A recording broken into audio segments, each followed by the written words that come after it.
चलो मित्रों फरीथी गुजकेट 2020 31 થી 40 MCQ જોઈ લઈએ।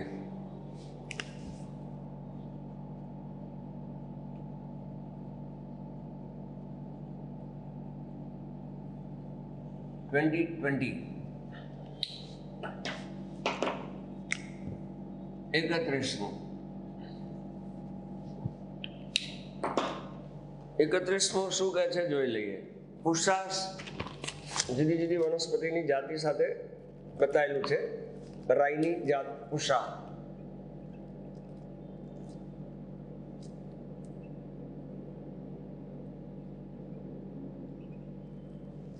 સ્વર્ણિયમ બરાબર એક્સ એ અહીંયા બોક્સ કરીને બતાવ્યું છે। પાકની જાત છે એટલે કયો પાક છે એ નક્કી કરવાનું, અને વાય રોગ સામે એને કયા રોગ સામે તો બોક્સ કરીને આપ્યું છે વાય રોગ સામે રક્ષણ આપે। તો એકચ્યુઅલી જુદી જુદી વનસ્પતિ આપેલી છે, એમાં પુષ્પાસ સ્વર્ણિમ એ રાઈની છે એટલે આ બેસાડી દેવાનું। પાક કયો આવશે તો કે રાઈ, રાઈની એક જાત છે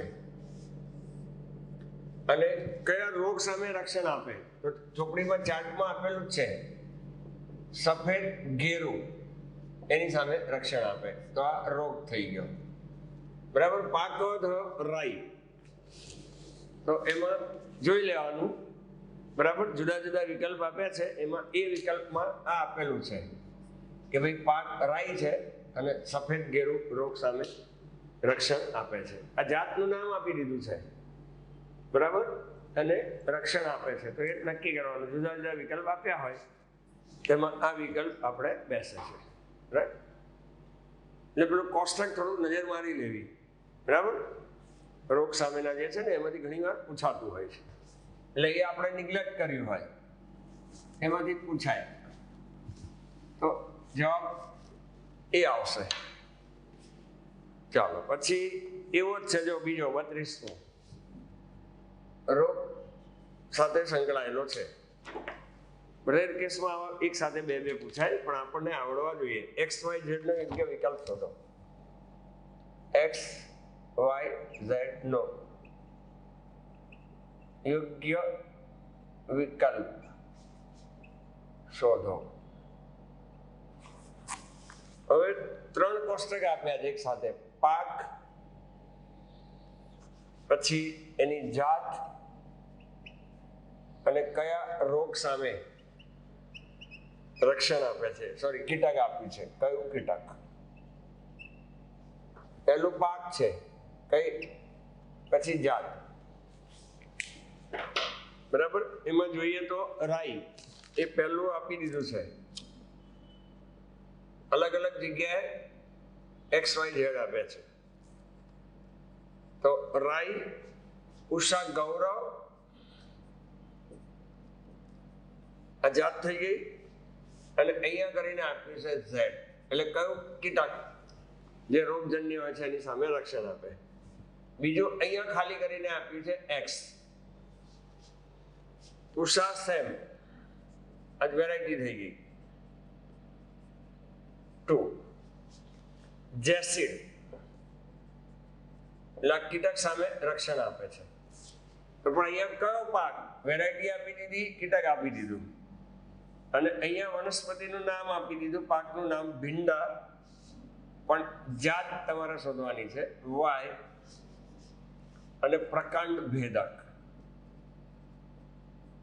એટલે બેઠો ચાર્ટ જેને ગોખ્યો હોય અથવા સમજીને તૈયાર કર્યો હોય એના માટે બેસ્ટ છે। તો રાય પુષા ગૌરવ, આ એસિડ જેમ અહીંયા જેસિડ છે એમ એફિડ બરાબર, કલર બદલીએ જેથી ખ્યાલ આવે, એટલે અહીંયા એફિડ સામે રક્ષણ આપે। પછી ઉષા સેમ એ કોની વનસ્પતિ છે તો કે ચપટા કઠોળ, અહીંયા રાઈ ભીંડાઈ એટલે ચપટા કઠોળ, ઉષા સેમ ટુ અને જયસિર સામે રક્ષણ આપે. આ ભિન્ના છે અને પુષા, અહીંયા જાત લખવાની છે, પુષા બરાબર એ 4. તો ભિન્નામાં પુષા 4 પ્રકાંડ ભેદક છે. એટલે હવે આ જવાબ આપણને ખબર છે, તો એમાં મેચ કરી દેવાનું. x બરાબર ચપટા કઠોળ, y બરાબર પુષા A4 અને z કીટક સામે છે એફિડ્સ. તો આવો વિકલ્પ ક્યાં આપેલો છે? ચપટા કઠોળ, પુષા A4, તો એવો સી માં આપેલો છે. જુદા જુદા વિકલ્પ છે. આપણો જવાબ આપણને ખબર હોય, કોષ્ટક તૈયાર કર્યું હોય તો આપણે એ મૂકી દેવાનું, ચપટા કઠોળ, પુષા A4 અને એફિડ. તો એ પ્રમાણે અહીંયા એને XYZ કરીને સી માં આપ્યું હોય, x બરાબર આ, y બરાબર આ, z બરાબર આ. તો જવાબ આવે સી 32. કોષ્ટક ઉપર છે.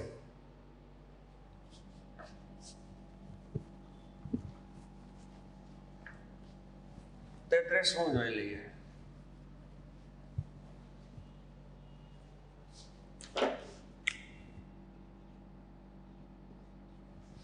ચાલો 33 શું કહે છે? અંગ પ્રત્યારોપણમાં દર્દીને આપવામાં આવે બીજા કોઈ વ્યક્તિનું, બરાબર, તો એ વખતે દર્દનાશક ઘટાડવા માટે કયું રસાયણ? અંગ પ્રત્યારોપણ વખતે બીજી કોઈ વ્યક્તિનું લેવામાં આવે તો એ વખતે કયો રસાયણ દર્દનાશક તરીકે કામ કરે? રસાયણ શોધવાનો છે, બરાબર. જુદા જુદા આપ્યા છે વિકલ્પ A, B, C અને D. A ફોર અંગ પ્રત્યારોપણ એવું યાદ રાખવાનું છે, બરાબર. તો સ્ટ્રેપ્ટોકાઇનેસ,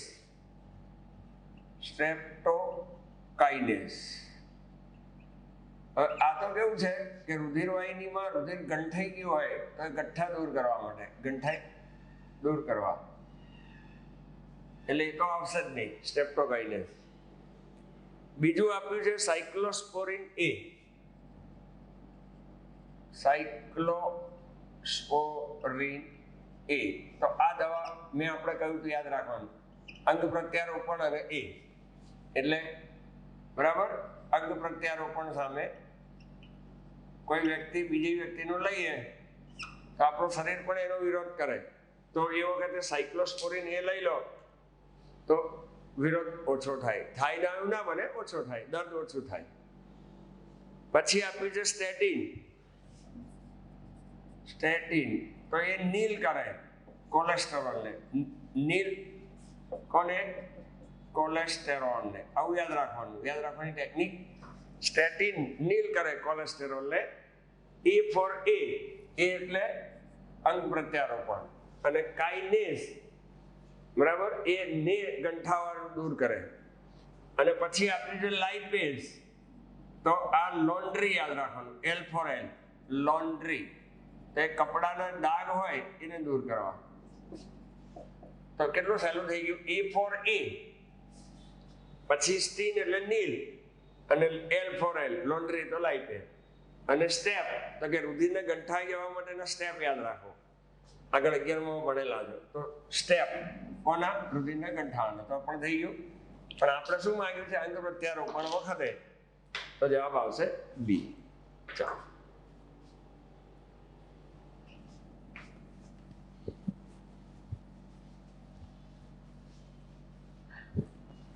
ચોત્રીસમું જોઈ લઈએ.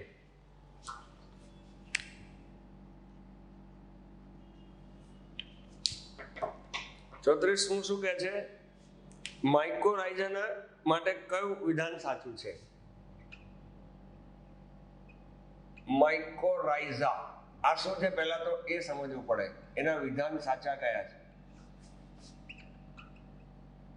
તો ઉચ્ચ પ્રકારની વનસ્પતિ હોય, બરાબર, તો એને મૂળની અંદર આ રીતે લીલ અને ફૂગના જોડાણથી માઇકોરાઇઝા બને. માઇકોરાઇઝા એ લીલ અને ફૂગ વચ્ચેનું સહજીવન વચ્ચેનો સંબંધ છે. હવે એને જુદા જુદા વિકલ્પ આપેલા છે, સાચા વિકલ્પ શોધવાના છે, બરાબર. તો 1 2 3 4 કરીને આપ્યા હશે, બરાબર છે, અને પછી વિકલ્પ આપ્યા. તો પહેલું બીજું કયા કયા સાચા છે એ તમારે શોધવાના. પહેલું એને કહ્યું છે કે ભૂમિમાંથી ફોસ્ફરસનું શોષણ કરાય, તો આ સાચું છે. જમીનમાંથી ફોસ્ફરસનું શોષણ કરે અને વનસ્પતિને આપે છે, મૂળ જેવું કામ કરે. એમાં જે ફૂગ હોય ને, બરાબર, આ ફૂગ છે એ ફોસ્ફરસ જમીનમાંથી શોષે છે. આ રીતે તંતુ જેવો ભાગ હોય માઇક્રોરાઇઝા. ચલો, બીજું આપ્યું છે રાઇઝોબિયમ બેક્ટેરિયા સાથે મૂળ ગંડિકા. રાઇઝોબિયમ વસ્તુ અલગ છે અને બેક્ટેરિયાનું પ્રમાણ વધારે છે, એટલે આ વિધાન સાચું છે, આ ખોટું છે. મૂળમાં રોગ પ્રેરતા રોગ અને ક્ષાર સામે ટકી રહે છે. ધારો કે મૂળમાં જે રોગ થતા હોય તો એ રોગની સામે ક્ષાર એની સામે ટકે છે, તો આ વિધાન પણ સાચું છે. ચોથું વિધાન કયું છે? નાઇટ્રોજનનું સ્થાપન કરે છે, તે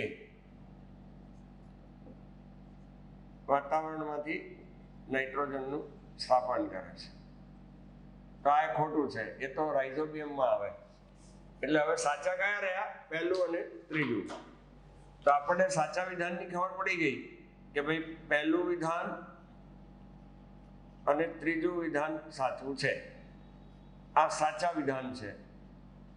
હવે જુદા જુદી રીતે એને વિકલ્પો આપ્યા હોય A B C D કરીને, તો એમાં એ કરીને આપ્યું જ છે પહેલું જ કે ભાઈ પહેલું અને ત્રીજું સાચું છે. બીમાં પછી અલગ અલગ શક્યતાઓ બતાવી છે કે ભાઈ બીજું અને ત્રીજું, બીજું અને ત્રીજું, પહેલું બીજું તો ખોટું છે એટલે નહીં, પણ આ અહીંયા જવાબ આપણને મળી જાય છે. પહેલું ત્રીજું સાચા વિધાન છે, રાઈટ. એટલે કયું સાચું ને કયું ખોટું જે કે એ પ્રમાણે કરતા જવાનું, પછી એના વિકલ્પો સાથે જોતા જવાનું. ચાલો, પહેલું ને બીજું સાચું છે. 35મું જોઈ લઈએ, એના પછીનું 35. બરાબર. 35મું શું કે છે? પુનઃસંયોજિત ડીએનએ ટેકનોલોજીમાં કયા અભિરંજકથી ડીએનએ અભિરંજિત થાય? અલ્ટ્રાવાયોલેટ દ્વારા જોઈ શકાય. પુનઃસંયોજિત આ પદ્ધતિ છે પુનઃસંયોજિત ડીએનએની, બરાબર. પુનઃસંયોજિત ડીએનએ ટેકનોલોજી, એમાં એવું કે છે કયો અભિરંજક આપણે યુઝ કરીએ તો એની મદદથી ડીએનએ અભિરંજિત થાય. ડીએનએ ને અભિરંજિત કરવાનું છે અને યુવી કિરણો, અલ્ટ્રાવાયોલેટ કિરણોથી જોઈ શકાય. તો જુદા જુદા અભિરંજકોના નામ આપે, A B C અને D. તો દરેક અભિરંજકનું નામ ખબર. ઇથાઇલ બ્રોમાઇડ આવે, પણ આપણને દરેકનું જોતા જઈએ, બરાબર. ઇથેરિયમ બ્રોમાઇડ આવે. સેફ્રેનિન તો એ તો લાલ કલરનું હોય અને નિર્જીવ પેશી જોવા માટે હોય, એટલે એ તો આવે જ નહીં. સેફ્રેનિન લાલ કલરનું અને નિર્જીવ પેશી જોવા માટે હોય. પછી લેશમાન બ્લુ તો એ રુધિરના કોષો જોવા માટે હોય, એટલે આ પણ ના આવે. ઇથિડિયમ બ્રોમાઇડ તો કે એ જ આવશે. ઇથિડિયમ બ્રોમાઇડ ડીએનએ માટે છે.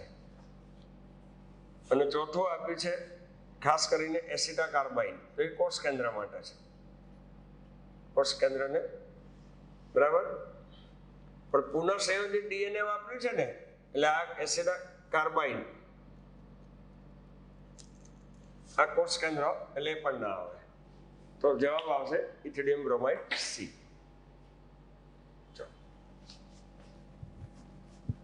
36મું જોઈ લઈએ.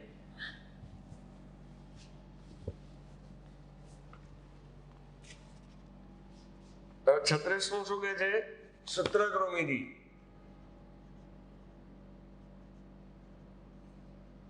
કૃમિનો એક પ્રકાર આપ્યો છે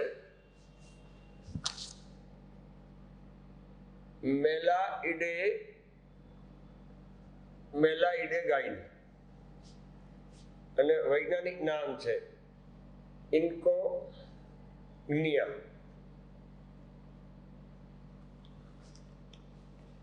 ઇન્કોગ્નિશિયા કયા છોડના મૂળને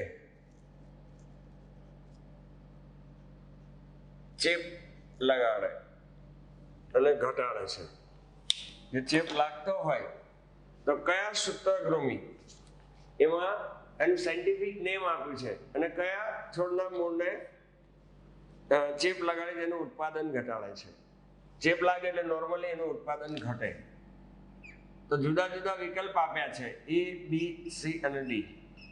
તો સામાન્ય રીતે સૂત્રકૃમિ મૂળની અંદર જઈ અને રોગ તમાકુનો જે મૂળ હોય ટોબેકો મોઝાઇક જેના જેવું જ છે, તમાકુના મૂળમાં જઈને તો અહીંયા જુદા જુદા આપ્યા છે: મકાઈ, કપાસ, ટામેટા.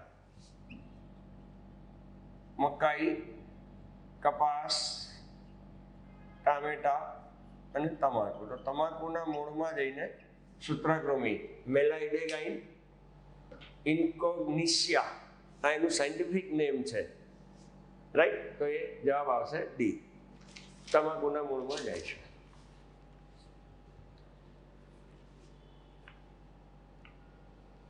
ચાલો પછી જોઈ લઈએ 37મું. જનીનિક પરિવર્તિત ખોરાક હોય એ ફાયદો જ કરતો હોય, બરાબર? સારું ઉત્પાદન મેળવવું હોય તો એની અંદર જોઈ લઈએ જનીન પરિવર્તિત વનસ્પતિ. જનીન પરિવર્તિત વનસ્પતિ આ ક્વેશ્ચન છે. હવે એમાં કયું સુસંગત નથી, મતલબ ખોટું કયું છે? સુસંગત નથી, નથી મતલબ ખોટું, સુસંગત હોય તો સાચું, બરાબર? તો જુદા જુદા આપ્યા છે A, B, C અને D. પોષણીય મૂલ્ય વધારે છે, પોષણીય, તો એ તો સારું છે, એટલે એ તો બેસ જ છે. જનીન પરિવર્તિત વનસ્પતિ હોય તો એમાંથી વિટામિન A, વિટામિન B અથવા પોષક તત્વો મળે. ત્યાર પછી ખનિજોની કાર્યક્ષમતા વધારે, તો એ પણ સાચું છે. જનીન પરિવર્તિત વનસ્પતિમાં જીવાત રસાયણ પરની નિર્ભરતા વધારે છે, તો આ તો ખોટું ને? જીવાત નાશક એને પણ નિર્ભરતા વધારે છે, એટલે એનો મતલબ એવો થયો કે વધારે રોગ થાય છે, એટલે એવું તો ખોટું બને, થાય જ નહીં.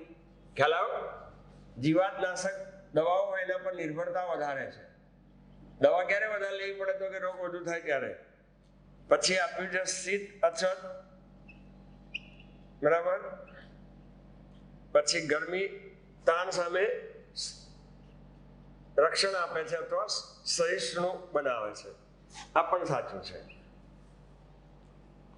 આ જનીન પરિવર્તિત વનસ્પતિમાં ફાયદા છે કે પોષણીય મૂલ્ય વધે, ખનિજોની કાર્યક્ષમતા વધારે, શોષાઈ હોય એની બરાબર, શીત અછત પાણી એની સામે રક્ષણ આપે અથવા એ પરિબળો સામે ટકી શકે, અને રોગો સામે પણ ટકી શકે, એટલે એને દવાઓની જરૂર નથી પડતી, એટલે વિધાન આવશે સી, ખોટું. ચલો 38મું જોઈ લઈએ.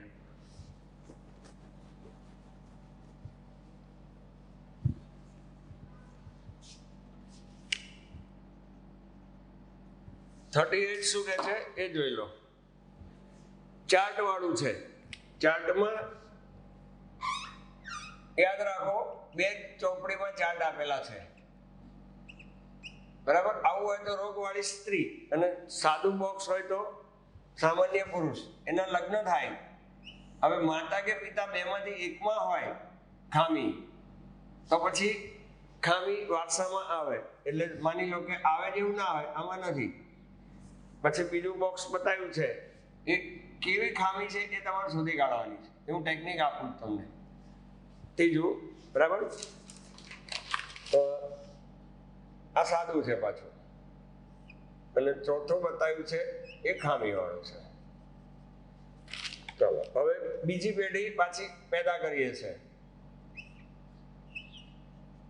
તો આ સાદું છે, એના લગ્ન સાદી સ્ત્રી સાથે કરવામાં આવે, તો બેમાંથી એક કેમાં નથી, તો એની જેટલી પણ સંતતિ પેદા થશે જો તો એ ખામી વગરની હશે, પણ એકમાંય ખામી હોય તો એના સંતાન ખામી વાળા આવ્યા.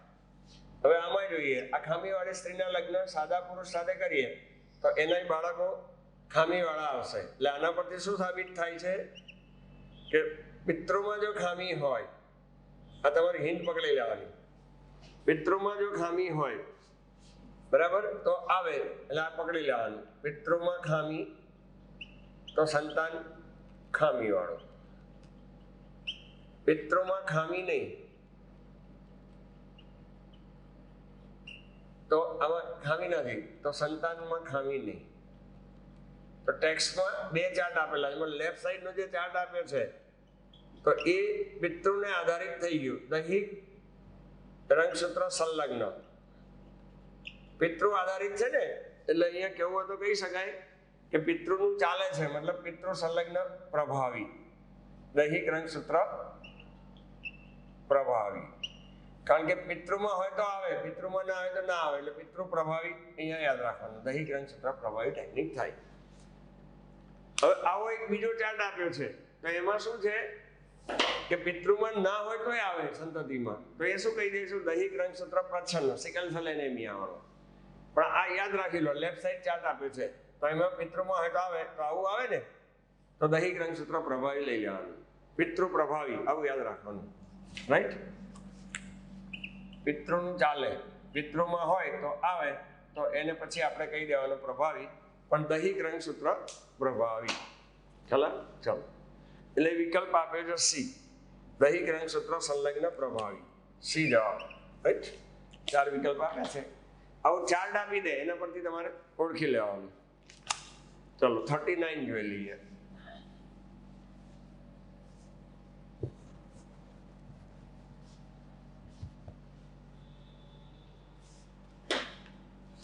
દ્વિસંકરણનો જે મેન્ડલનો પ્રયોગ છે બરાબર, મેન્ડલનો દ્વિસંકરણનો જે પ્રયોગ છે એમાં એક સાથે 2 લક્ષણને લઈને ધ્યાનમાં રાખીને પ્રયોગ કરેલો છે. F1 પેઢીમાં તો બધા પ્રભાવી જ આવે, પણ F1 પેઢીમાં પાછું સ્વફલન કરીએ, મતલબ બીજી પેઢી લાવવાની છે, બીજી પેઢી આવે F2, એમાં 9:3:3:1 બરાબર. તો આ જે રેશિયો છે એ કયા પ્રમાણે છે, તો અહીંયા આપણે કહીએ છીએ બાહ્ય સ્વરૂપ બંને પ્રભાવી બરાબર. આપણે કહ્યું હતું ખરબચડા અને લીસા, પછી ઊંધું બરાબર. તો આ બંને પ્રભાવી થઈ જશે, આ બંને પ્રચ્છન્ન થઈ, એક પ્રભાવી એક પ્રચ્છન્ન, તો આ થઈ જશે રેશિયો બાહ્ય સ્વરૂપ પ્રમાણે, જનીન બંધારણ પ્રમાણે નથી. તો બાહ્ય સ્વરૂપ પ્રમાણે 4 વિકલ્પ જુદા જુદા આપ્યા હોય બરાબર, A, B, C અને D, એમાં 9:3:3:1 બી કરીને આપ્યું છે, 9:3:3:1 બાહ્ય સ્વરૂપ પ્રમાણે, તો એ જવાબ બી બેસે છે. જનીન બંધારણ પ્રમાણે નથી, ખ્યાલ ગયો. એટલે મેન્ડલનો પ્રયોગ જે છે દ્વિસંકરણનો એ બાહ્ય સ્વરૂપ પ્રમાણે જ છે. ચાલો 40મું જોઈ લઈએ.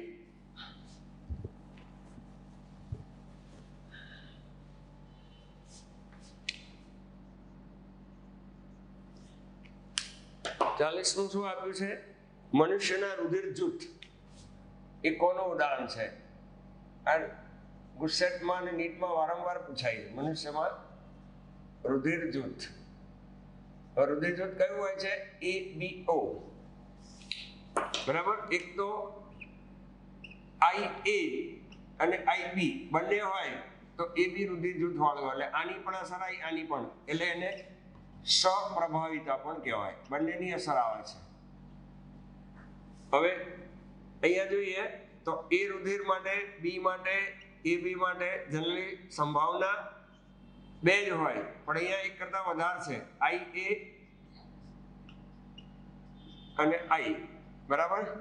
B માટે સેમ એવું, capital B, capital B, capital B I, આની માટે IA, IB અને અહીંયા બંને સ્મોલ સ્મોલ, તો શક્યતા બે એ પણ કુલ શક્યતા બહુ વિકલ્પી થઈ ગયું. એટલે સપ્રભાવિતા અને ખાસ કરીને બીજું જોઈએ તો અપૂર્ણ પ્રભુતા તો ના જ આવે. એટલે બહુ વૈકલ્પિક, વિકલ્પો વધારે છે. એટલે બહુ વિકલ્પો, 6 વિકલ્પો છે. તો એક તો સપ્રભાવિતા પણ બેસે છે અને બહુ વિકલ્પો, એટલે જુદા જુદા વિકલ્પ આપ્યા હોય એમાં આપ્યું છે શું? તો કે અપૂર્ણ પ્રભુતા, તો કે એ તો આવે જ નહીં. અપૂર્ણ પ્રભુતા ગુલબાસ નામની વનસ્પતિમાં અથવા શ્વાન પુષ્પમાં હોય. પછી સપ્રભાવિતા એ બેસે છે, બહુ વિકલ્પ પણ બેસે છે. બરાબર, સપ્રભાવિતા તો એ પણ બેસે છે. બે રોગનું કારણ શું? તો કે બંનેની અસર આવે છે, ઈ ને બી ની. બહુ વિકલ્પ તો એ પણ બેસે છે, વિકલ્પો વધારે છે 6. અને ચોથી અસર જોઈએ તો પ્લિયોટ્રોપી, તો એ ના બેસે. બરાબર, પ્લિયોટ્રોપીમાં આ ઉડાન આવતું નથી. પી કેવું આવે છે? ફિનાઇલ કીટોન્યુરિન. એટલે આઈ બેસે તો એ જવાબ જોઈ લેવાનો. તો બી કરીને આપ્યું છે બીજું ને ત્રીજું સાચું. એટલે બી ની અંદર એવું કહ્યું છે કયા લાગુ પડે છે? તો કે બીજું લાગુ પડે છે અને ત્રીજું. અહીંયા જોઈએ તો આઈ સાચું છે. બરાબર, આને કહી દીધેલું છે પહેલું, આને કહ્યું છે બીજું, આને કહ્યું છે ત્રીજું, ચોથું. તો આ બે લાગુ નથી પડતા, પહેલું ને ચોથું. અપૂર્ણ પ્રભુતા લાગુ નથી પડતું, પ્લિયોટ્રોપી લાગુ નથી પડતું. એટલે ખોટું. સાચા કયા છે? બીજો ને ત્રીજો. તો જવાબમાં આ જોઈ લેવાનું, બીજો ને ત્રીજો. તો 24માં રુધિર જૂથને ધ્યાનમાં રાખીને સપ્રભાવિતા અને બહુ વિકલ્પીનું એક્ઝામ્પલ છે. રાઈટ? ચલો મિત્રો, તો અહીંથી 1 થી 40 MCQ આપણે ગુજસેટ 2020 ના જોયા પછી એવું લાગે કે 40માંથી 40 માર્ક આવે. રાઈટ? તો અહીંયા આપણું પેપર 1 પૂરું થાય છે. ચલો આવજો.